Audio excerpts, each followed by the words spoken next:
There truly is no way to fully replace an acoustic drum performance recorded live. Unfortunately though, for most of us, recording our own drums is just simply not an option. And so what we're left with are VST alternatives like Addictive Drums or Easy Drummer or Steven Slate. Now, thanks to incredible advancements with these pieces of software, there is hope for us, and there are ways to make it almost indistinguishable between a VST drum performance and an actual drum performance you recorded live. So in this video, you're gonna learn my approach for how I design my drum sound and how I make it sound as real as possible using the VST instrument Addictive Drums. So let's jump right into the session. Now this is a remake of Radiohead's song No Surprises, and it sounds like this, and really pay attention to how the drums sound.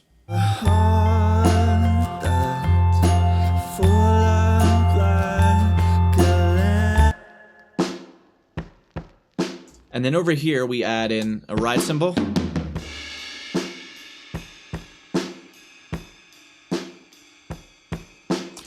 Right. These drums sound pretty cool, right? I'm not saying it's exactly like a real live drum performance, but it's pretty close, especially when you hear it in context in the mix. You're not distracted by the fact that it's not your own drums that you recorded live in your room.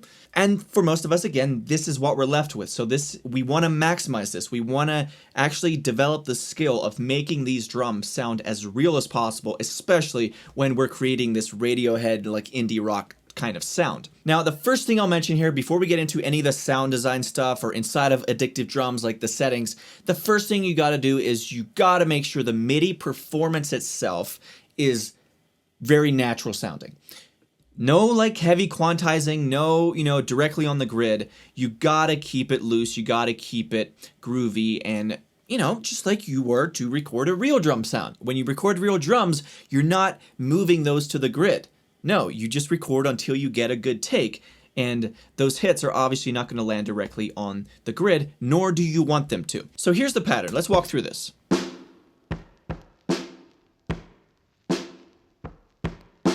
It's that simple, right? Now for me, my preferred approach is to record in my drums using this MIDI pad right here. This is the Atom pad made by Presonus, so it integrates very well with Studio One. But I could have also used my keyboard.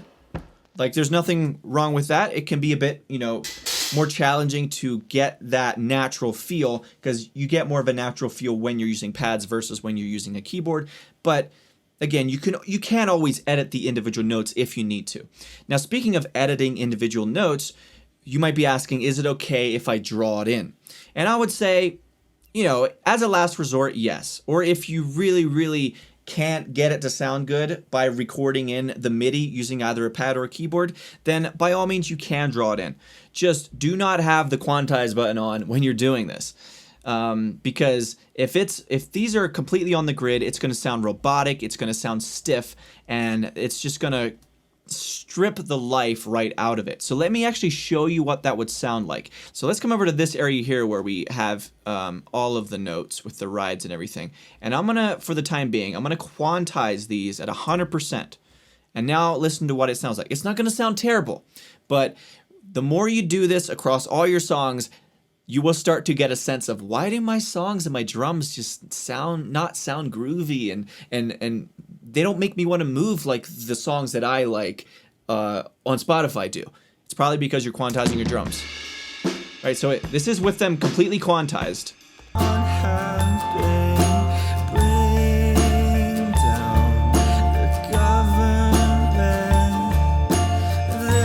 Now again, as I said, I warned you that it's not going to sound that bad. You can sometimes get away with 100% quantization for one song, right? If you just do it. But if you're trying to create an album or you're trying to make multiple songs where you want that acoustic drum sound, if you quantize at 100%, your entire discography is going to start to sound and feel amateur. People aren't going to know why it feels amateur, but they're just going to feel like it just doesn't make me, it just doesn't pull me in like it should. And your drums are such a key part of most productions. So just don't quantize at 100%, please, because once again, we're trying to emulate a real drum kit, and when you're recording in live drums, obviously those are not on a grid. So that's the first thing I'll mention here. The next thing I want to talk about very quickly is notice how the velocity on these down here is all down. So what I did is after I recorded in these drums and I got everything sounding the way I wanted it to, what I was hearing is the velocity sounded, it was like too much because it was kind of like this.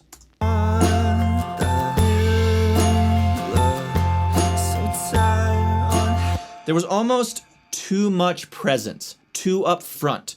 And for this song in particular, for this remake, I wanted those drums to be slightly more obscure and to be felt more than they are heard, if that makes sense. And so I basically selected all of the notes and I just pulled down the overall velocity.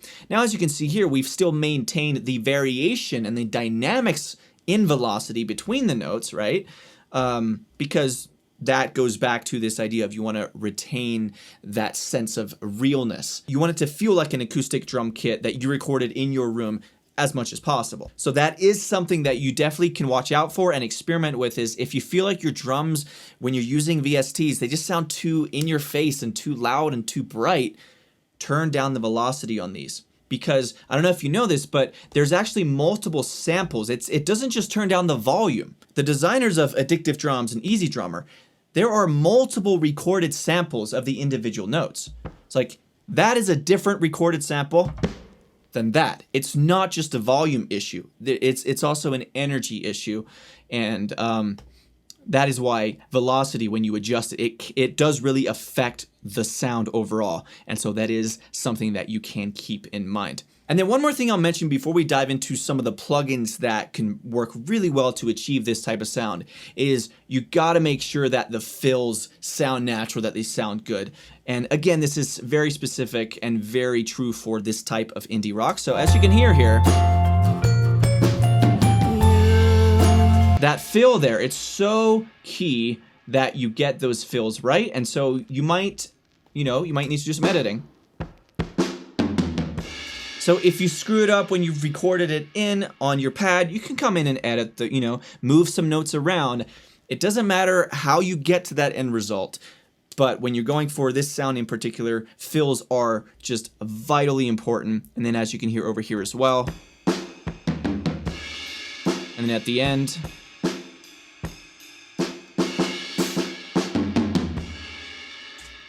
all right, now to wrap up the video, I'm gonna walk you through some of my favorite plugins and settings to take this sound that's coming out of Addictive Drums, where if we turn off the plugins like I have here,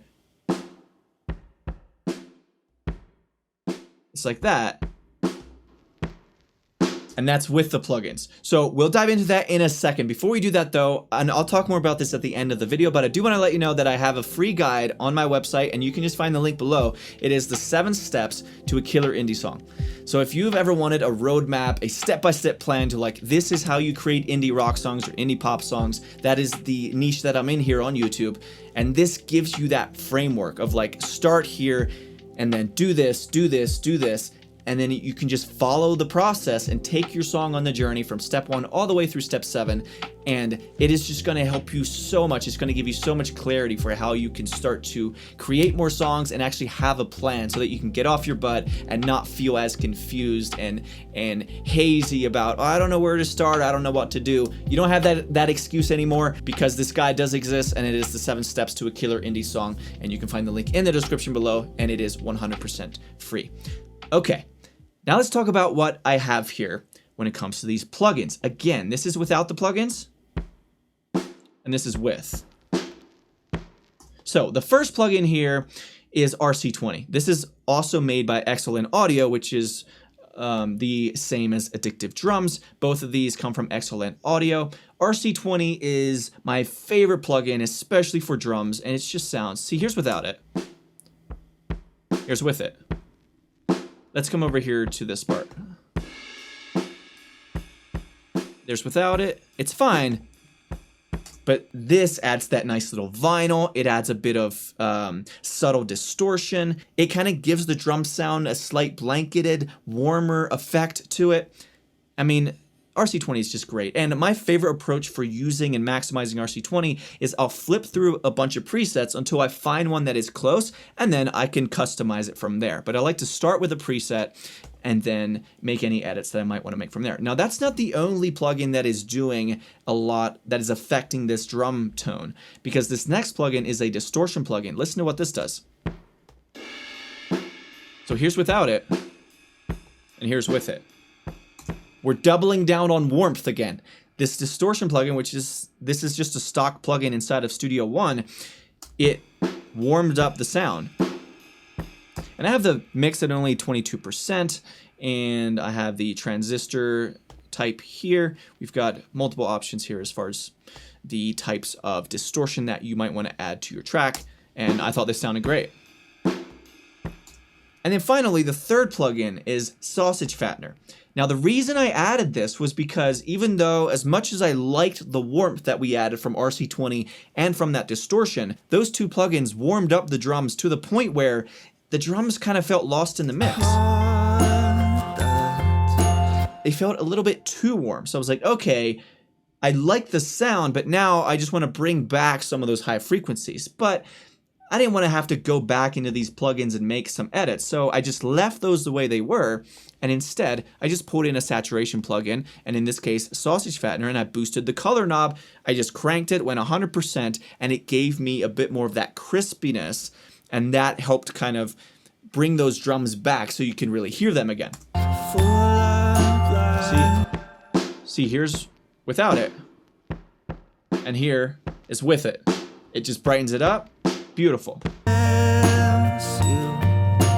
And then finally, I am sending this drum bus, or all these drum tracks, to a room reverb that we have set up on a return track over here. And this is just Valhalla Vintage Verb, just a basic room preset, and then I'm sending all of the drums to that room reverb here, just to give it some extra space, and also because most of the tracks in this mix I'm sending to that reverb as well, so I wanted to give the overall track a sense of being in this room, and so that's why I added it there.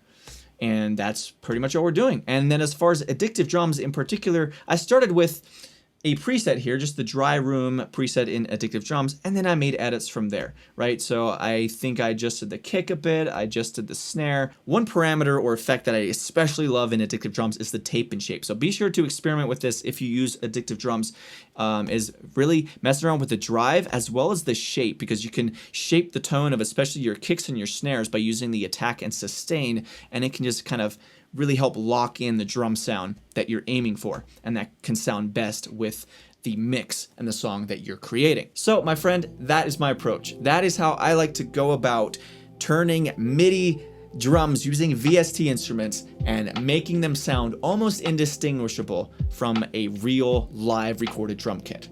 So I hope you enjoyed this video. Once again, as I mentioned earlier, I do have my 7 steps to a killer indie song guide. You can find the link in the description below. It is 100% free. So thank you so much for watching this video. I'm just gonna go ahead and play this remake from start to finish so you can get a sense of the final result, and then I will see you in the next video. See ya.